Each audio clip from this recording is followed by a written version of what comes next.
അമ്മച്ചിയും പെങ്ങന്മാരെയും കയ്യിലെടുത്ത് എന്ന് ഇവിടെ കൂടാൻ തീരുമാനിച്ചല്ലേ? മതി.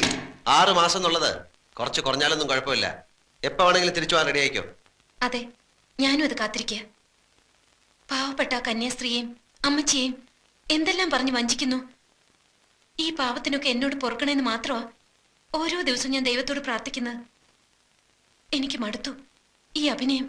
അത് പല മുറികളിൽ പലരോടത്ത് അന്തി ഉറങ്ങിയിട്ടുള്ള നിനക്ക് ഒരുത്തനോടത്തുള്ള 2-3 മാസത്തെ ജീവിതം അറുപൂറായിട്ട് തോന്നും.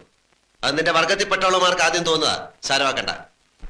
ഈ ബുദ്ധിയും സ്മാർട്ട്നെസ്സും ഒക്കെ അന്ന് പള്ളി ശവക്കോട്ടയ്ക്ക് മുന്നിൽ കാണിച്ചിരുന്നെങ്കിൽ അപ്പന്റെ കുഴിമാടം ഇന്ന് തെമ്മാടി പറമ്പിൽ കാട് കയറി കിടക്കില്ല.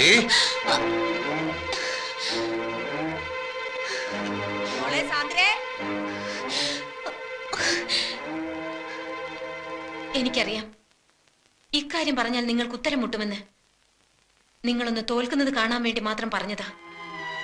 മഹത്തായ വിജയങ്ങൾക്കിടയിൽ ചെറിയ ചെറിയ ചില തോൽവികൾ നല്ലതാ.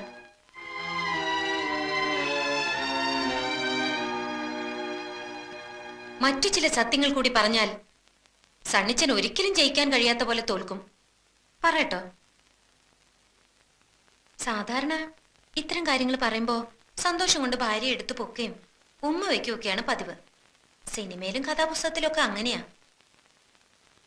ഇവിടെ ഇപ്പോ എന്നെ കൊല്ലാണ്ടിരുന്ന ഭാഗ്യം. നിങ്ങളൊരച്ഛനാകാൻ പോകുന്നു.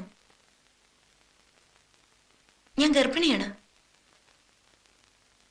സംശയിക്കണ്ട, 4 മാസത്തിനുള്ളിൽ വേറൊരാളുടെ കൂടെ ഞാൻ പോയിട്ടില്ല. ഇത് പാലോ മറ്റത്തെ റോയൽ ബ്ലഡ് തന്നെയാ.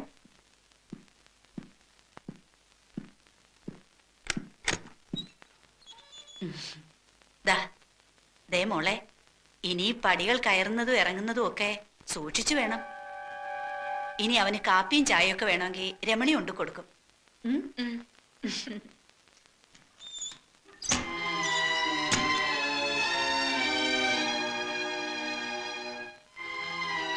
നിങ്ങൾ നോക്കി ഭയപ്പെടുത്തണ്ട.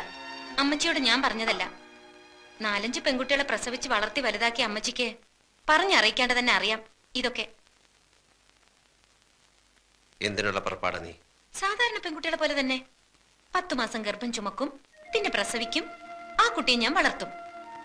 വളർന്ന് വലുതാവുമ്പോ നിങ്ങളുടെ ആ കാർ ആക്സിഡന്റ് കഥ പറയും. സിംഗപ്പൂരിലല്ല, ഇവിടെ ഒരു ആക്സിഡന്റിൽ അവന്റെ പപ്പ മരിക്കുന്നു. പരിക്കുകളൊന്നുമില്ലാതെ ഞാൻ രക്ഷപ്പെടുന്നു. ഭയപ്പെടണ്ട. അവകാശ സമരവുമായി ഞാനും അവനും ഈ വീടിന്റെ പടി ചവിട്ടില്ല.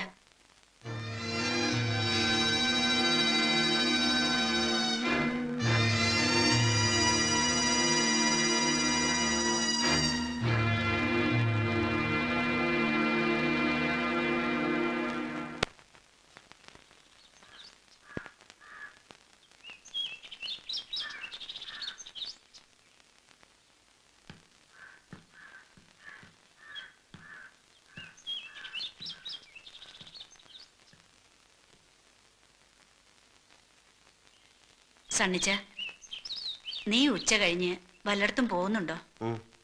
സാന്ദ്രമോളെ ആ സുഷമ ഡോക്ടറെ കൊണ്ടൊന്ന് കാണിക്കണം. അവിടെ മതി. പാലായ്ക്ക് കൊണ്ടുപോയാ പിന്നീടുള്ള പോക്കുവരെ ബുദ്ധിമുട്ടാവും. ഇനി എല്ലാ മാസവും പോണോല്ലോ. മോളോട് ഒരുങ്ങിക്കൊള്ളാൻ പറ. നീയും കൂടി വരുന്നെങ്കി വാ. ഞങ്ങൾ പൊയ്ക്കോളാം. അമ്മച്ചി വരണ്ട, എനിക്ക് ടൗണിൽ പോയിട്ട് കുറച്ച് കാര്യങ്ങളുണ്ട്.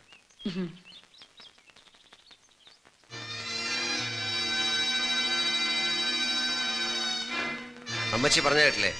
ഹോസ്പിറ്റലിൽ പോകാൻ റെഡിയാവ് ചെക്കപ്പിന്. ഇനി മാസാമാസം ചെക്കപ്പ്, വിശ്രമം, പോഷകാഹാരം. കൊച്ചു മിടുക്കി തന്നെ നീ.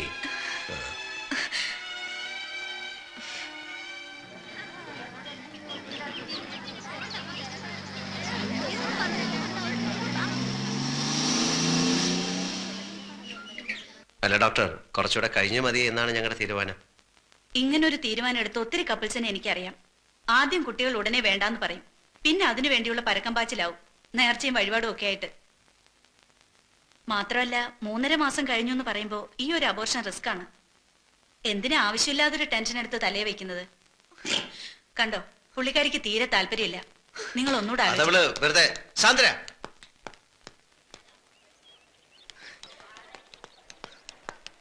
ചന്ദ്ര, ആദ്യമേ എനിക്ക് തോന്നി ഇതിലെന്തോ ചതിയുണ്ടെന്ന്.